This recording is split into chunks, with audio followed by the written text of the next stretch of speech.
ଖୁସିରେ ଥିବେ ଜାଣିଥିବେ। ଭିଡ଼ିଓ ବନେଇବାର ତ ଗୋଟେ ମୋର ଗୋଟେ ଇଏ, କିନ୍ତୁ ଟାଇମ୍ ନ ମିଳିବାକୁ ମୁଁ କରିପାରୁନି। ଆମେ ବି ଭାବରେ କରିବା ଆରମ୍ଭ କରିବାକୁ ଯାଉଛି। ଏଇଟା କିଛି ଗୋଟେ ପ୍ରୋବ୍ଲେମ୍ ହେଇଯାଇଥିଲା ଯାଇକି ମୁଁ କରିପାରୁନଥିଲି। ଏହାପରେ ଆରମ୍ଭ ହେବ।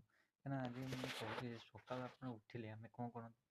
ବ୍ରସ୍ ଫ୍ରସ୍ କରନ୍ତି, କିଛି ଗୋଟେ ନାସ୍ତା ଆମେ ସମସ୍ତେ ଗୋଟେ ଗୋଟେ ଚା ପିଇବା ଆମ ଗୋଟେ ଅଭ୍ୟାସ। ଚା ଆମେ ଯେଉଁ ପିଉଛନ୍ତି ସିଏ କ'ଣ ସବୁ କ'ଣ ଭଲ?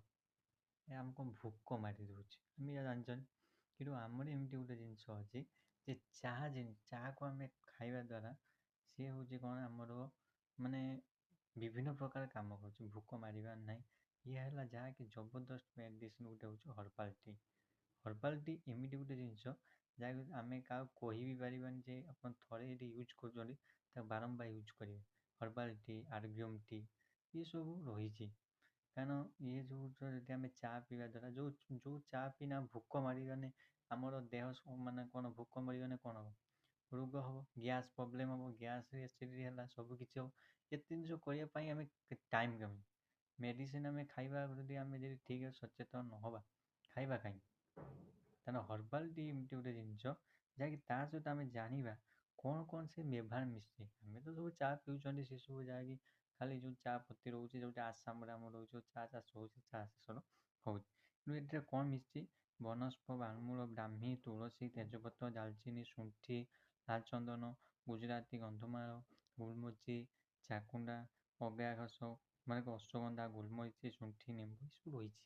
ଏତେ ଜିନିଷ ଯଦି ରହୁଛି ତାହେଲେ ଇଏ ହେଉଛି ଆମ ଆୟୁର୍ବେଦ ଜବରଦସ୍ତ ମେଡ଼ିସିନ୍ ନୁହେଁ କି? କୁହନ୍ତୁ।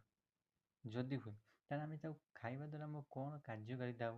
କ'ଣ ଆମର ହେବ ଯେ କାର୍ଯ୍ୟକାରିତା ହେଉଥିବ ଯେ କରୋନା ସମୟରେ କାଢ଼ା ପିଇଲେ ତାହେଲେ କରୋନା ହେବାର ନାହିଁ। କାରଣ କରୋନା ହେଲେ ଜାଣିଛନ୍ତି କରୋନା ଗୋଟେ ଏମିତି ଗୋଟେ ଜିନିଷ ଯାହାକି ଆମ ପାଖରେ ଆସିଲା ଏବଂ ତାକୁ ଆମେ କ'ଣ କଲେ ମାନେ ଆମର ଯେଉଁ ଫୁସ୍ଫୁସ୍ ଯେଉଁଟାକି ଆମର ଯେଉଁ ନିଶ୍ୱାସ ପ୍ରଶ୍ୱାସ ନେବାର ଅସୁବିଧା ହେଉଥିଲା, ସେଥିପାଇଁ ଆମେ ସବୁ କ'ଣ କରୁଥିଲେ? ବହୁତ ଅସୁବିଧା ଲୋକ ମରିଯାଉଥିଲେ। କିନ୍ତୁ ଆମେ କାଢ଼ା ପିଇବା। ଆଉ ଗୋଟେ କଥା କହିବାକୁ କହୁଛି ଯେ ସକାଳୁ ଆପଣ ମାନେ ପ୍ରତି ସକାଳୁ ଆପଣ ଗରମ ପାଣି ପିଇବାକୁ ଚେଷ୍ଟା କରନ୍ତୁ। ଯଦି ଗରମ ପାଣି ପିଉଛନ୍ତି ତାହେଲେ ଆପଣଙ୍କ କିଛି ଅସୁବିଧା ହେବନି ଏବଂ ଆପଣଙ୍କ ଦେହ ବି ଭଲ ରହିବ। ଖୁସି ମାନେ ଦେହ ଯଦି ମାନେ ଭଲ ରୁହେ ଆମେ ସମସ୍ତେ ଖୁସି ରହିପାରିବା ନାହିଁ?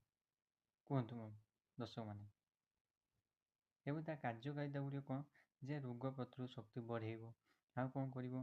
ତା ଚର୍ବି ହଟେଇଦେବ, ଓଜନ କମେଇବ, ପାଚନ ଶକ୍ତି ବଢ଼େଇବ। ପ୍ରାୟ ପ୍ରତିଦିନ ଆମେ 3 ରୁ 4 ଥର ଆମେ ବ୍ୟବହାର କରିବା ଉଚିତ। ଚା ପିଇବା ଉଚିତ। କାରଣ କାଢ଼ା ଜିନିଷ ଜାଣିଛନ୍ତି ଡାକ୍ତରମାନେ କହୁଛନ୍ତି କାଢ଼ା ପିଅନ୍ତୁ, କାଢ଼ା ପିଅନ୍ତୁ।